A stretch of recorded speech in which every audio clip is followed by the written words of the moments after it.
함께 보실 말씀 열왕기상 12장입니다.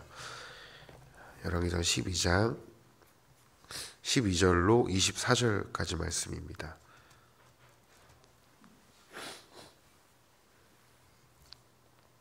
구약성경 535쪽입니다. 열왕기상 12장 12절로 24절 말씀.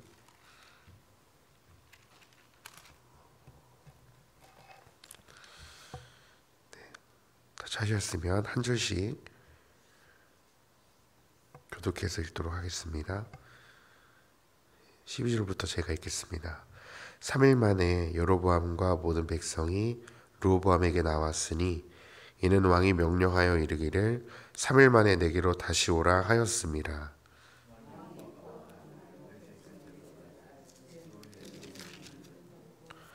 어린 사람들의 자문을 따라 그들에게 말하여 이르되 내 아버지는 너희의 멍에를 무겁게 하였으나 나는 너희의 멍에를 더욱 무겁게 할지라.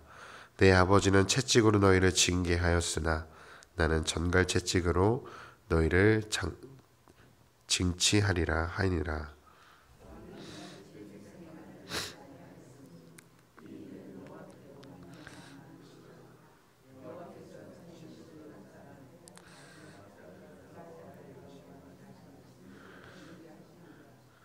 온 이스라엘이 자기들의 말을 왕이 듣지 아니함을 보고 왕에게 대답하여 이르되 우리가 다윗과 무슨 관계가 있느냐. 이새의 아들에게서 받을 유산이 없도다. 이스라엘아 너희의 장막으로 돌아가라. 다윗이여 이제 너는 내 집이나 돌아보라 하고 이스라엘이 그 장막으로 돌아가니라.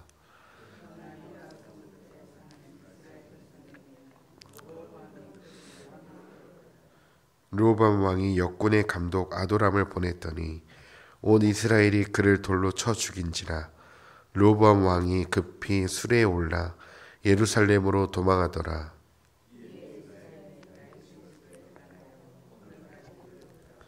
온 이스라엘이 여로보암이 돌아왔다 함을 듣고 사람을 보내 그를 공회로 청하여 온 이스라엘의 왕으로 삼았으니 유다 지파 외에는 다윗의 집을 따르는 자가 없으니라.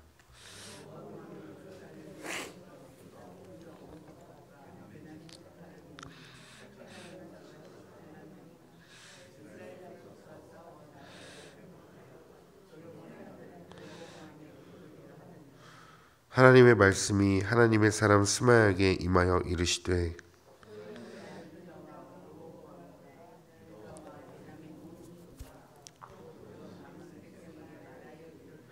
함께 읽겠습니다. 여호와의 말씀이 너희는 올라가지 말라. 너희 형제 이스라엘 자손과 싸우지 말고 각기 집으로 돌아가라. 이 일이 나로 말미암아 난 것이라 하셨다 하라 하신지라. 그들이 여호와의 말씀을 듣고 그 말씀을 따라 돌아갔더라. 아멘. 이스라엘과 유다가 분열이 됩니다. 이 분열은 솔로몬 때문이었죠. 솔로몬의 우상숭배 때문이었습니다.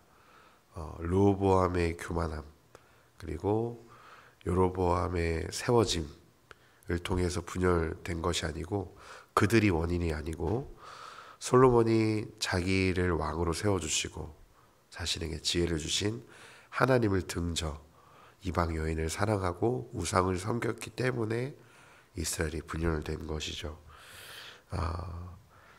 특별히 안타까운 것은 솔로몬의 아들 르호보암은 여로보암을 통해서 북쪽 이스라엘 백성들의 의중, 민심을 파악하지 못했습니다. 지금 어떻게 하면 자기가 정치에서 살아남을 수 있는지를 잘 알지 못했어요. 르호보암은 백성들을 향하여서 섬김의 정치학이 아니라 굴림의 정치학, 무력으로 전갈 채찍으로 백성들을 다스릴 것을 엄포를 합니다. 오늘 본문에서. 그래서 결국 이제 나뉘어지게 됩니다. 두 나라로. 참 안타깝게도 이 분열에 대한 역사는 요셉으로부터 시작됐죠. 요셉 가문에서 형제들이 요셉을 시기함으로 분열이 일어났었고 그 후로 계속해서 광야에서도 하나님이 세운 모세 선지자 모세를 향하여서 백성들이 또 분열이 일어났고요. 또 수없는 사사시대 때 분열이 일어나다가 결국엔 나라가 두 쪽으로 갈라지게 됩니다. 이 분열은 하나님께서 하신 역사지만 인간의 죄로부터 시작된 역사이기도 합니다. 오늘 말씀을 통해서 섬김과 화합이라는 주제로 짧게 말씀을 좀 나눠보고자 하는데요. 오늘 말씀에서 말하고 있는 지도자의 덕목에 대해서 좀 나누고 싶습니다. 지도자의 덕목 중에서 가장 큰 지도자의 덕목은 무엇일까요? 바로 경청입니다. 지도자는 모든 분야에서 정통한 사람이 아니고 능통한 사람이 아니기 때문에 각 분야 전문가의 의견을 들을 필요가 있고요. 그 전문가의 의견을 토대로 객관적인 자료를 토대로 최상의 선택을 내리는 사람이 지도자죠. 그래서 지도자는 누구보다도 경청을 잘 해야만 합니다.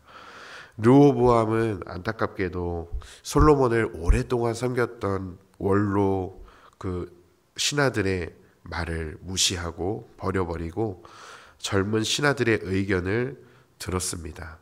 오늘 말씀에 이제 르호보암이 여로보암과 북이스라엘에게 3일 후에 다시 나를 찾아오라고 하거든요.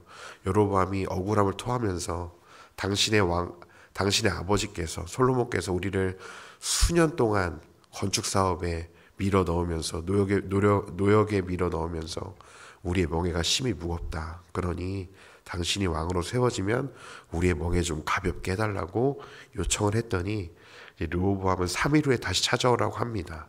그래서 그 3일 동안 르호보암이 원로 신하들과 젊은 신하들에게 자문을 구했지만 르호보암은 젊은 신하들의 이야기를 듣고 싶었죠. 그 신하들의 이야기는 무엇이었냐면 왕의 새끼손가락이 아버지 솔로몬의 허리보다 굵습니다. 그것은 르호보암의 당신의 약함이 아버지의 강함보다 더 강합니다. 그리고 지금 이 사람들의 의견을 들어주면 계속해서 어떤 의견을 제시할 테니 더 강력한 무력으로 제압할 것을, 전갈채찍으로 제압할 것을 이야기했죠. 르호보암은 이런 이야기를 듣고 싶었어요. 더 강하게 나가라. 당신이면 할 수 있다. 더 강력하게 정치하라는 이야기를 듣고 싶었습니다. 그래서 결국 3일 만에 찾아온 여로보암과 그 북이스라엘 백성들에게 이렇게 대답합니다. 14절에서 내 아버지는 너희의 멍에를 무겁게 하였으나 나는 너희의 멍에를 더욱 무겁게 할지라. 내 아버지는 채찍으로 너희를 징계하였으나 나는 전갈 채찍으로 너희를 징치하리라고 말씀하죠. 내 아버지보다 더욱 더 무거운 멍에를 백성들에게 매게 할 것이고 아버지는 채찍으로 징계했지만 나는 더 무서운 전갈 채찍으로 더욱더 강경하게 나갈 것이라고 르호보암은 이야기합니다. 르호보암은 안타깝게도 백성들을 사랑하고 섬기는 지혜가 아니라 백성들의 민심을 무시하는 안타까운 무분별한 정치를 선택했습니다. 르호보암은 하나님 대신에 유다 용사 18만 대군을 세워서 자기의 말을 듣지 않는 백성들을 향하여서 전쟁을 통해서 내 나라를 만들 것을 계획하게 되어집니다. 르호보암의 이 교만한 태도로 인해서 북이스라엘의 10지파의 백성들은 르호보암으로부터 완전히 돌아서게 됩니다. 르호보암은 다시금 그들의 마음을 돌리기 위해서 오랫동안 총감독으로 지냈던 아도람을 북쪽으로 보내지만 이 민심은 완전히 돌아섰고 르호보암이 보낸 이 아도람을 돌로 쳐 죽이는 그런 무시무시한 상황까지 이르게 됩니다. 이제 자칫하면 르호보암까지 찾아가서 북이스라엘 백성들이 반란을 일으킬 것이 이제 보여지게 됐죠. 르호보암은 아차 싶었습니다. 그래서 예루살렘을 피하여 도망을 가게 되어집니다. 이 백성들, 이 나라의 두 갈래의 마음으로 갈려진 이 나라의 아픔은 힘으로, 군사력으로, 경제력으로 돌이킬 수 있는 게 아니었습니다. 하나님과 백성은 공평과 정의, 사랑과 자비, 즉 섬김의 정치로 마음을 돌이킬 수 있었으나 미련한 르호보암은 또 힘으로 제압하려 했던 것입니다. 지금 르호보암이 회복해야 될 게 뭐였냐면요, 솔로몬을 통하여서 우상숭배로 물든 이 나라를 회복하는 게 먼저였어요. 즉 지금 이런 상황이 됐을 때, 분열이 됐을 때 지금 르호보암이 가장 먼저 해야 될 것은 하나님의 성전 앞에 나가 무릎 꿇고 이 민족의 죄를 위해서 회개기도 하는 거였죠. 눈물로 하나님 앞에 엎드리는 거였어요. 그런데 지금 르호보암은 이걸 아도람이 죽은 것 보고 깨닫지 못하고 또다시 어떻게 하냐면 다시 자신의 땅에 돌아가서 유다와 베냐민 모든 지파의 군인들을 불러 모아서 18만이라는 군대를 불러 모아서 전쟁을 하려고 합니다. 너무나 미련한 지도자의 선택인 것이죠.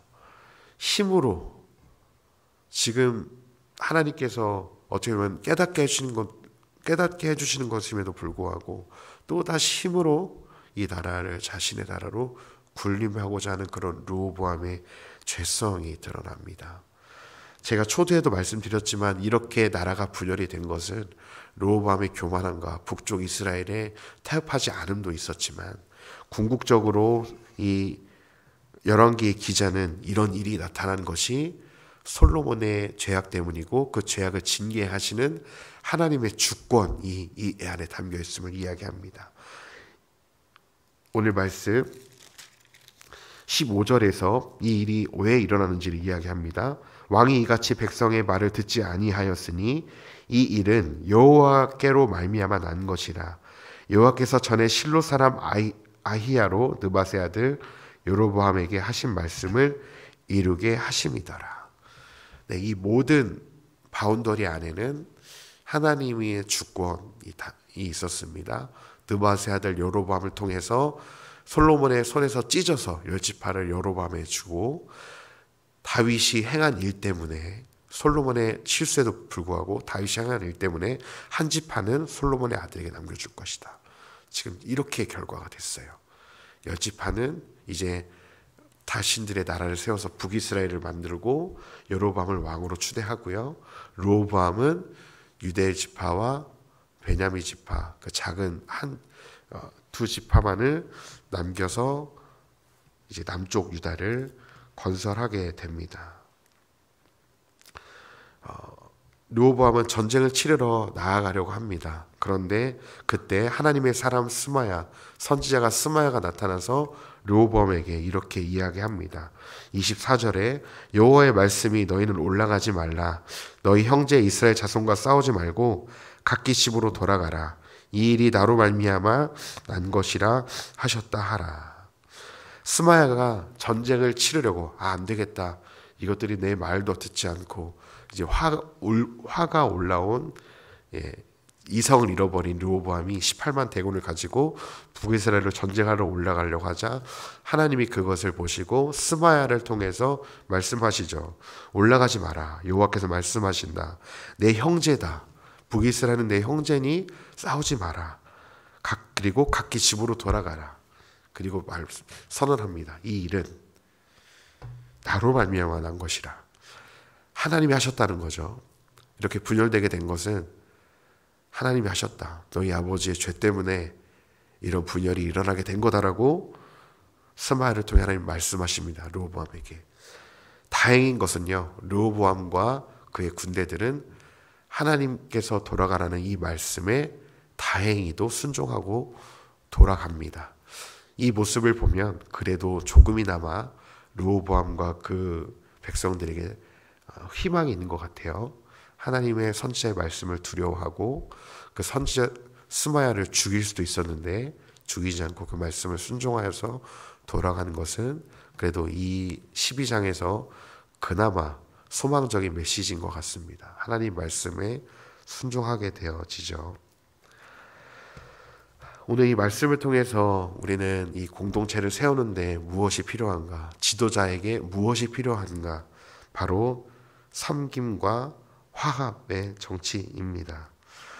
먼저 우리 한국교회가 돌아봐야 할 것은 우리도 솔로몬 왕처럼 르호보암 왕처럼 하나님을 섬기지 않고 자신의 나라를 이루기 위해서 교만한 자리에 한국교회가 있지 않은지는 우리가 돌아봐야 합니다.